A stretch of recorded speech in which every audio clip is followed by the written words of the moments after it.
Yaps, kali ini kita akan belajar terkait bagaimana cara untuk membuat peta kemampuan lahan sesuai dengan pedoman yang telah ditetapkan. Di sini saya sudah menyiapkan data-data yang akan digunakan untuk membuat peta kemampuan lahan, yaitu data vektor atau subfile terkait morfologi, ketinggian, kerentanan gerakan tanah atau longsor, kemiringan lereng atau kelereng, jenis tanah, dan juga curah hujan. Kita akan belajar di sini pada studi Kabupaten Banyuwangi. Oke, langsung saja. Langkah pertama yang harus teman-teman yang lakukan yaitu mengkonversi dari data vektor poligon ini ke data raster. Kita pilih Artbook, lalu Conversion Tools, kita pilih to raster, lalu pilih yang polygon to raster. Input features, kita pilih morfologi. Value field, kita pilih field yang memuat terkait data yang kita butuhkan. Untuk morfologi, di sini field yang kita pilih adalah morfologi. Untuk cell size kita rubah 50. Di sini semakin kecil angka yang kita berikan, maka hasil yang akan didapatkan setelah dikonversi akan semakin halus. Namun itu juga mempengaruhi durasi ketika mengkonversi, jadi disesuaikan dengan perangkat masing-masing teman. Kita klik oke, tunggu sudah selesai. Yaps, setelah selesai ada notifikasi dan akan muncul kurang lebih nanti hasilnya seperti ini. Dan untuk field yang tadi dipilih, mungkin teman-teman bisa lihat terlebih dahulu di masing-masing data. Kita klik kanan, open attribute table. Seperti di sini kita akan membutuhkan data ketinggian, maka field yang dipilih nantinya adalah field ketinggian. Begitupun yang lainnya. Kita ambil contoh lagi, kerentanan gerakan tanah. Attribute table, kita pilih zona. Lalu untuk mengetahui kita harus memilih field yang mana, kita bisa lihat di pedoman. Di sini saya sudah menyiapkan kurang lebih seperti ini. Untuk peta morfologi kita membutuhkan data terkait perbedaan terjal dan kelerengan, kita membutuhkan data terkait persentase kelerengan. Untuk itu kita bisa melihat di kelerengan, itu data persentase terdapat pada field kelerengan. Jadi untuk mengkonversi kita coba polygon to raster, input features tadi kelerengan, value field kita pilih kelerengan. Jadi kurang seperti itu. Dan di sini juga jangan lupa untuk memberikan nama dan lokasi di mana teman-teman akan menyimpan data tersebut.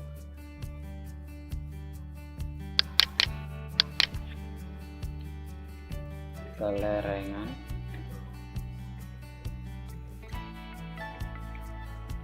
.div.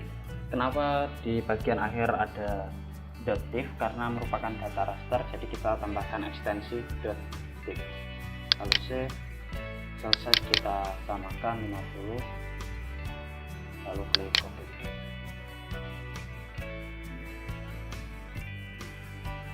Dan kurang lebih hasilnya seperti ini. Mungkin untuk mempersingkat bagian ini akan saya skip karena langkah-langkah yang dilakukan sama untuk mengkonversi data-data di sini. Jadi teman-teman bisa mempause videonya terlebih dahulu dan melakukan konversi ke raster untuk data-data yang lain.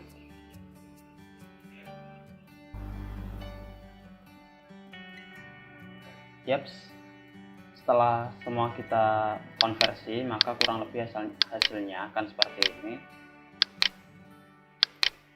Ini untuk yang morfologi, ini kelerengan, ini ketinggian, peta jenis tanah, ini raster gerakan tanah, dan yang ini adalah raster curah hujan. Oke.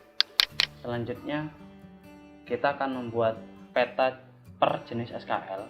Kita bisa melihat di pedoman. Untuk yang pertama kita akan membuat peta SKL morfologi dengan kebutuhan data peta morfologi dan peta kelerengan. Ini kita minimize terlebih dahulu karena kita perlu melihat pada pedoman, jadi untuk memudahkan caranya seperti apa, kita ke Artbook lagi, lalu kita pilih yang Spatial Analysis Tools, lalu kita cari overlay dan kita pilih Wedge Overlay, maka akan muncul tab seperti ini. Lalu kita di icon plus add raster row, kita pilih kebutuhan data yang dibutuhkan pada SKL morfologi. Karena kita akan membuat SKL morfologi, kita butuh data peta morfologi dan kelerengan. Jadi kita input aja raster morfologi field, jangan lupa untuk dirubah, oke. Lalu input raster kelerengan, oke. Selanjutnya pada evaluation scale kita ubah ke 1:5 atau 1:5/1. Di sini adalah pembobotan nilai dari rentan 1 sampai 5. Kenapa kita pilih sampai 5? Karena sesuai dengan pada pedoman pembobotan nilai hanya sampai skor 5. Lalu kita klik set equal equivalence. Jadi sebelum teman-teman melakukan pembobotan nilai, terlebih dahulu untuk merubah atau men-setting evaluation scale dan juga mengklik set equal equivalence. Karena apabila teman-teman melakukan pembobotan nilai terlebih dahulu, lalu kemudian melakukan set evaluation scale dan mengklik set equal, maka ada kemungkinan pembobotan nilai yang telah dilakukan akan berubah. Jadi alangkah baiknya untuk tidak mengulang pekerjaan, kita melakukan setting terlebih dahulu. Selanjutnya setelah kita setting, kita memulai untuk pembobotan nilai sesuai dengan pedoman.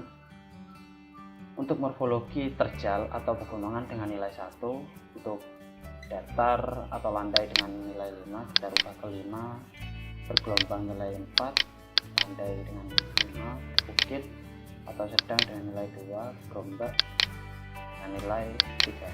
Oke. Lakukan hal yang sama pada data yang lain. Ini ada kelerengan 45% ke atas dengan nilai 1. Nilai 1 di sini nilai 5, 15 sampai 25 nilai 3, nilai 4, 25 hingga 40 nilai 2. Setelah selesai, kita output raster, kita beri nama sesuai dengan SKL morfologi .div karena merupakan data raster. Kita save, lalu klik OK.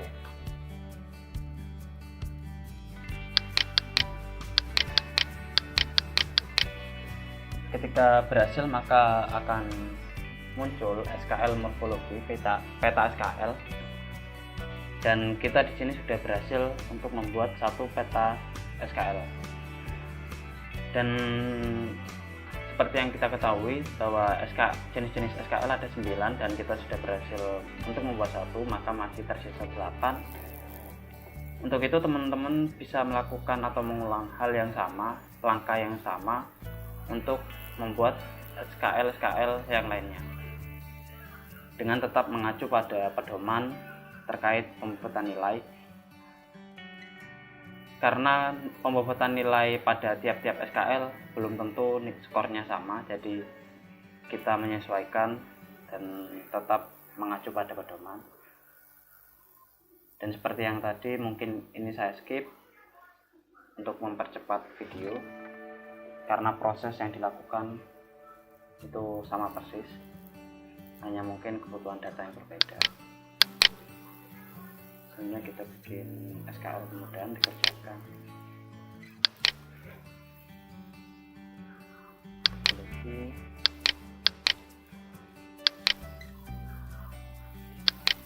larengan,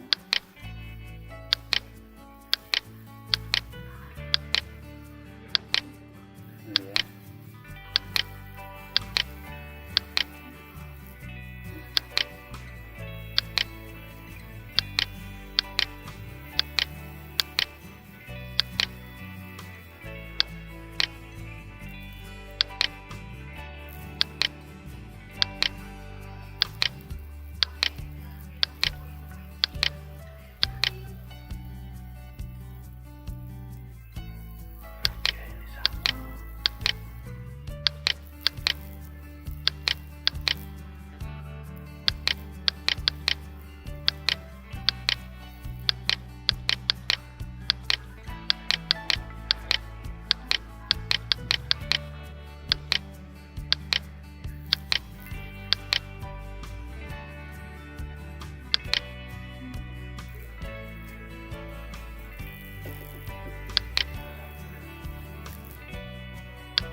untuk jenis tanah regosol memiliki poin 4,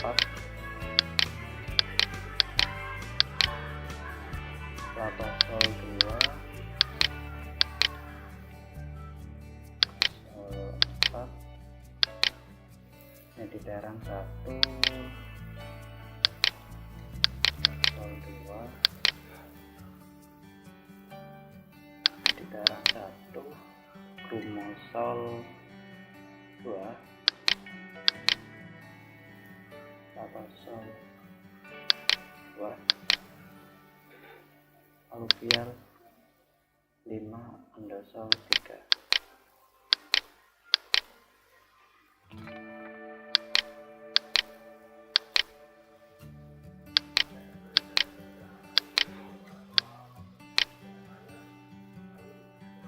Ketinggian semakin tinggi semakin rendah.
Kita beri nama SKL kemudahan.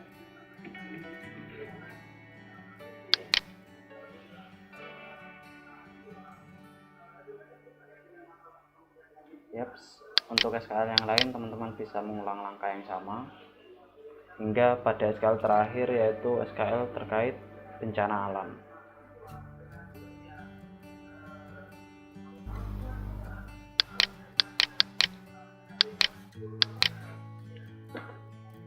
Oke, setelah semuanya selesai, kita membuat peta SKL per jenis-jenis SKL. Selanjutnya yaitu kita remove terlebih dahulu mungkin data-data terkait morfologi dan lain-lain.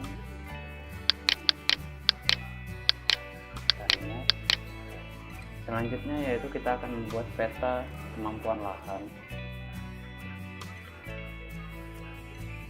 Di sini udah ada pembobotan di tiap peta SKL. Selanjutnya kita kembali ke ArcGIS, lalu kita pilih yang weight zoom. Apabila tadi kita pilih weight overlay, selanjutnya kita pilih weight zoom dan input raster. Kita input semua data SKL tadi, klik save, tekan, lalu klik bagian dalam, kita drag. Oke. Lalu kita mulai untuk pembobotan sesuai dengan pedoman. Untuk bencana alam dengan skor 5, drainase dengan skor 5, erosi dengan skor 3, kemudian dikerjakan dengan skor 1, kestabilan lereng dengan skor 5, ketersediaan air skor 5, morfologi skor 5, kestabilan fondasi skor 3, dan pembuangan limbah 0.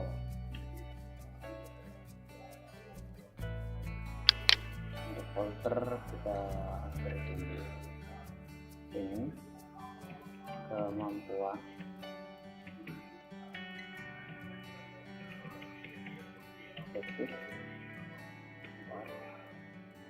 Oke, kita tunggu prosesnya selesai.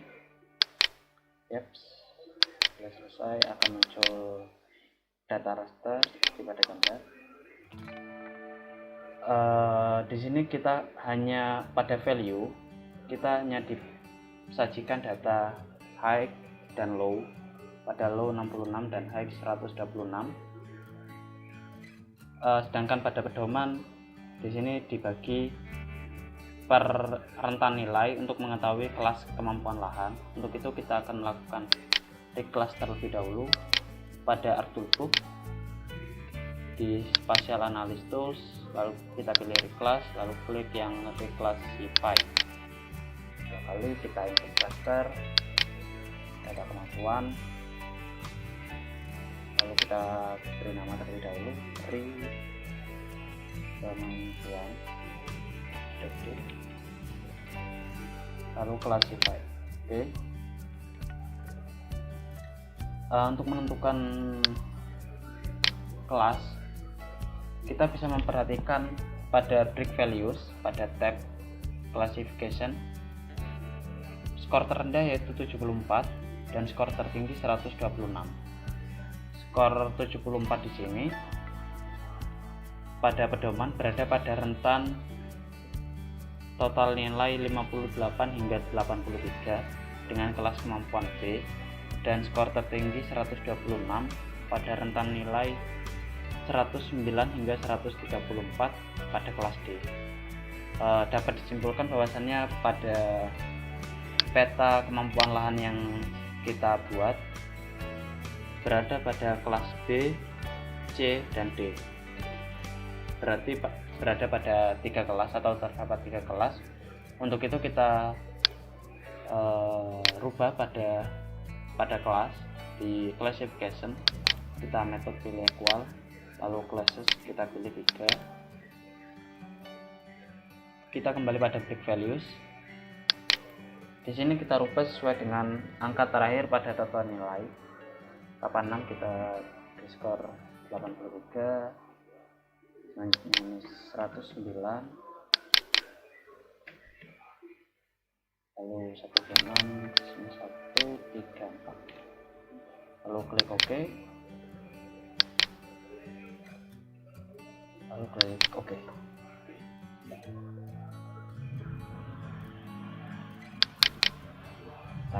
Oke. Di sini kita sudah mendapatkan peta kemampuan lahan, namun peta di sini masih berbentuk raster. Untuk itu kita perlu mengkonversikan lagi pada bentuk polygon atau data vektor. Kita kembali ke ArcToolbox, lalu ke conversion, lalu pilih from raster to polygon. Kita klik 2 kali, kita input value kita. Di sini kita beri nama data kemampuan lahan DWI.shp. Kita beri ekstensi .shp atau shape file karena merupakan data polygon atau data vektor shape file. Save, lalu OK. Kita remove. Di sini sudah berhasil kita rubah atau kita konversi ke polygon. Lalu kita akan menampilkan kelas-kelas kemampuan lahan dengan cara klik kanan properties atau klik 2 kali. Kita pilih simbologi, lalu kategoris, kita value field kita rubah ke group, lalu kita bintang hilangkan atau uncheck, lalu add all values. Oke. Pada level group kita rubah terlebih dahulu menjadi keterangan.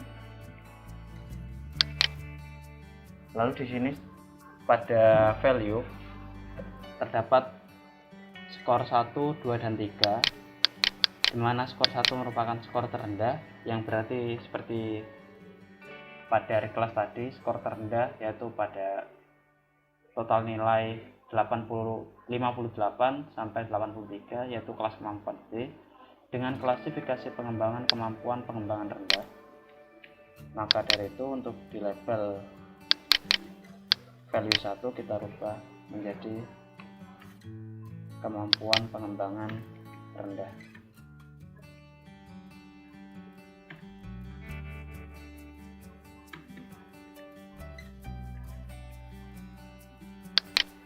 Skor 2 sedang,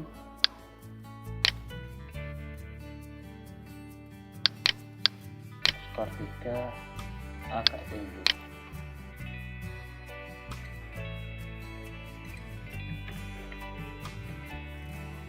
Oke. Di sini kita akan memindahkan posisi untuk yang dari yang tertinggi hingga yang terendah. Jadi untuk skor 3 kita geser ke atas dan skor 1 kita di bawah. Selanjutnya untuk color ramp kita ubah dengan warna merah untuk pengembangan rendah dan warna hijau untuk pengembangan agak tinggi. Kita klik OK. Yap. Di sini sudah muncul peta kemampuan lahan dan berarti di sini kita sudah berhasil untuk membuat peta kemampuan lahan. Selamat mencoba.